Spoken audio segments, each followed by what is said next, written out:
Firm decision తీసుకోవడం కూడా వెనకాడం. మీరు స్వేచ్ఛగా నిర్ణయాలు తీసుకుంటారు? డెఫినెట్గా ఎందుకు తీసుకోవట్లే? స్వేచ్ఛగా తీసుకుంటా ఉన్నాం. ఎందుకు తీసుకోవట్లే? పార్టీ పరంగా నిర్ణయాలు ఇప్పుడే కాదు, రేవంత్ రెడ్డి గారు పీసీ అధ్యక్షుడు ఉన్నప్పుడు కూడా నేనే స్వేచ్ఛగా నిర్ణయాలు తీసుకునేది. ఆ వెసులుబాటు నాకు ఇచ్చాడు ఆయన. ఆయన పీసీ అధ్యక్షుడు ఏ రోజు ఆర్గనైజ్ యాక్టివిటీ ఇన్వాల్వ్ అయ్యేవాడు కాదు. బయట ప్రచారాలు పార్టీ యాక్టివిటీ చూసుకుని ఆర్గనైజ్ అంతా నేనే చూసేది. ఆ స్వేచ్ఛ నాకు ఉండేది. ఇవాళ కూడా ఏ రోజు కూడా ఈ ఫలానా నిర్ణయం మీరు రేవంత్ చేతిలో కీలు బొమ్మ అని అనుకుంటే వాళ్ళకి ఏం సమాధానం చెప్తారు?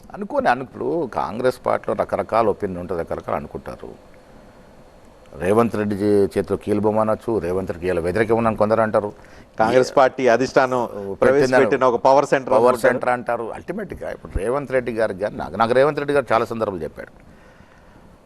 నేను ఒక సిద్ధాంతం నమ్మానన్నా, నేను టీడీపీ ఉన్నప్పుడు అదే మాట, లీడర్ మనసులో మాట తెలుసుకొని మనం నడవాలి అని.